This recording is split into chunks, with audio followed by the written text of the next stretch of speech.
So, hello. Welcome back. Welcome back din sa akin. So, maligayang pagbabalik sa atin mga ka-Chicks Maxter. So, yun na nga sa akin pagbabalik nga dito sa social media world is isang news ang bumulagtaan na naman sa akin about na naman sa ating mga kababaihan. Lalong-lalo na sa mga bansa na walang power ang mga kababaihan o maliit lang ang tingin nila sa mga babae. So ayun, habang nag-scroll nga ako sa TikTok is nakita ko itong bago na namang case ng rape case o rape slay o rape murder sa bansang India. India na naman. India talaga yung mga mapanakit. Isa sa mga mapanakit na bansa pagdating sa mga babae, sa ating mga kababaihan sa lipunan. So it was very it was brutal. Napaka talaga, hindi mo talaga may imagine ang nangyari sa biktima. Itong ang biktima ay si Dr. Momita Dibnath, isang trainee doctor sa RJ Kal Kolkata Hospital sa West Bengal ng India. So, sa Kolkata, India. So ito na nga is napaka-brutal yung nangyari dito sa ating kapwa na masyado talaga siyang binaboy, masyadong di makatao or masyadong inhuman yung ginawa sa babaeng ito kay doktora. And si doktora nga ay anak lang ng isang mananahi sa lungsod ng Kolkata, India. So itong ating biktima ay nangarap na maging isang ganap na doktor, magaling na doktor, hindi lang para makatulong nga sa mga kababayan niya sa India, kundi para na rin magkaroon ng magandang buhay o para maiahon niya ang kanyang pamilya nga. Kasi nga itong pamilya niya ay isa lang sa ordinaryong mamamayan ng bansang India. So ibinuhos niya ang kanyang oras sa pag-aaral at pag-aaral at pagiging isang mabuting anak, nang sa ganon ay magkaroon ng magandang buhay ang kanyang mga magulang nga. So ang kanyang pangarap para sa kanyang magulang at para sa kanyang magandang kinabukasan ay biglang naglaho sa isang gabi lang.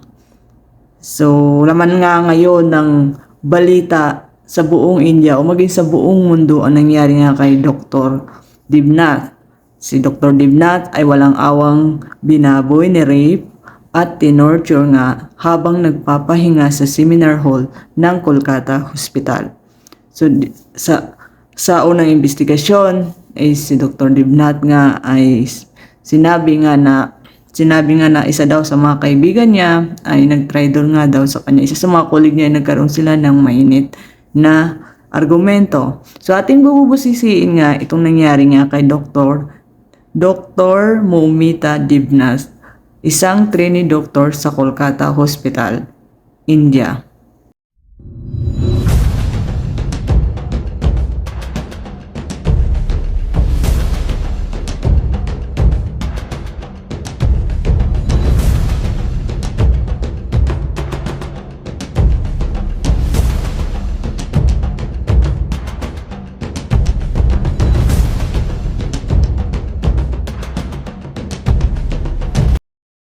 Ating alamin mga ka-Chicks Maxter, sa loob ng 10 araw, mahigit 10 araw ng pagsusubaybay ko sa kaso nga ni Dr. Dibnath, hindi lang ako kundi buong mundo ang sumusubaybay sa kaso ni Dr. Dibnath nga. Ating alamin kung ano nga ba ang nangyari at kung ano ang nangyayari ngayon sa kanyang pagkamatay o sa kanyang kaso. Ano nga ba ang tinakbo ng investigasyon sa India.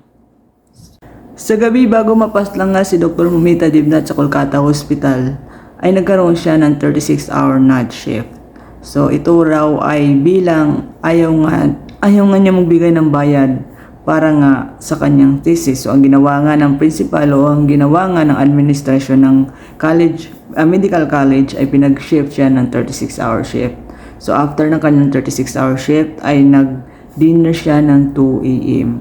So ayon nga sa mga bali-balita is nagkaroon siya ng hot argument sa isang mga kapwa co-doctor niya o co-trainee niya na isang babae, kung saan ito nga din ang isa sa mga nagtaksil sa kanya.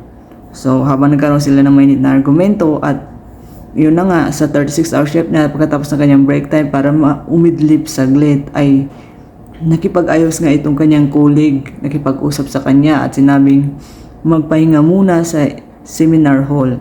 Kung saan kasi sa Kolkata Hospital kasi is walang maayos na pahingahan ang mga doktor doon, kahit na ito ay isang public government is masyado talaga mano ang India. So wala silang privacy o walang private room para magpahinga nga ang mga trainee doktor, ang mga doktor pagkatapos isang mahabang oras na shift nila.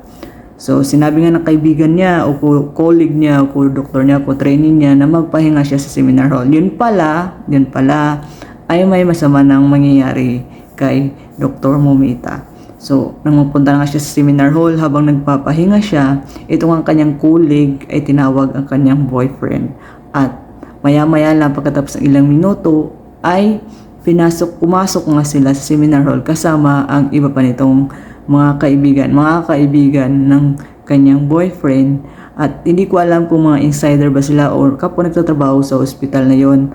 Pero ayon nga sa investigasyon o ayon nga sa akin nakalap na impormasyon kahit sa mga social media ngayon, ay yun na nga, pinasok nila si Dr. Debnath sa seminar hall kasama nga ang boyfriend nito at mga kaibigan. So nagulat na lang daw itong doktor, si Dr. Debnath nga, Dr. Momita, na ayon pumasok itong babae, tapos sa kalagitnaan ng kanyang pagkaidlip, bigla siya nalimpungatan at may humawak sa kanyang mga kamay at pinipigilan siya habang ginawa nga ang karumal-dumal na pambababoy at pang-torture sa kanya. So, bilang ikaw kapwa mo babae, is ikaw pa ang magpapahamak sa kapwa mo babae. So nasan yung puso mo. So habang nga ginagawa mga bagay-bagay na di ka nais-nais, ay itong ang babaeng kulig niya ay hinahawakan nga si Debnath para hindi siya makalaban, at ang iba naman ay hinahawakan ang kanyang mga paa habang may nambababoy sa kanya, habang may nang-rape sa kanya at hindi siya makasigaw. Sinabi ng iba na bakit hindi sumigaw, paano ka sisigaw kung may humahawak sa mga kamay mo at mayroong nakabusal din sa bibig mo. So, ang tanging nagawa na lang niya ay tinitingnan niya ang kanyang kulig na nagmamakaawa sa pamamagitan ng tingin na tulungan siya. Pero subalit, itong kanyang kulig ay sinapian na rin ng demonyo dahil nga sa kanyang inggit. Mayroong usap-usapan na inggit daw ang dahilan din kung bakit nagawa ito kay Dr. Debnath. So, habang ginawa yung karumal-dumal na yon, ay walang magawa itong ating doktor, kundi tamasain na lang ang sakit bago ang kanyang pagpanaw. So ayon din sa mga investigasyon na nakalap ko, ay ito nga si Dr. Debnath kaysa pinag-shift ng 36-hour din ay ayaw niyang bayaran ang kanyang thesis. Kumbaga pineperahan siya ng principal ng medical college. So since ayaw niyang bayaran, ang ginawa ng medical college ay pinag-shift siya ng 36-hour. Dahil din doon ay meron din daw mga discover si Dr. Debnath. Si Dr. Momita Debnath and discover niya ang mga di kaaya-ayang ginagawa ng Kolkata Hospital. Isa nga dito ay ang human trafficking, pagbebenta ng organ, o yung sex trafficking. So, gusto nilang patahimikin ito, kaya ginawa nila ang ganong torture, ang ganong pambababo, yung ganong karumal-dumal na krimen, para na rin maging leksyon ito sa mga may alam na gustong isiwalat nga ang lihim ng ospital na yon. So ayon nga dito din ay kaya nila ginawa yon ay para wala nang kumalaban. Sakali man na may nakaalam doon na nagtatrabaho na employee ng ospital ay tumahimik na. So idinaan nila ito sa pagiging tinatawag na rape murder case, para hindi sila panghinalaan, imbis na panghinalaan ang ginagawa nila sa ospital, ay ginawa nila yung para sabihin may isang taong interesado sa doktor. Kaya sa sobrang obsessed niya ay ginawa niya ang ganon. And nabangan niyo ang aking part 2.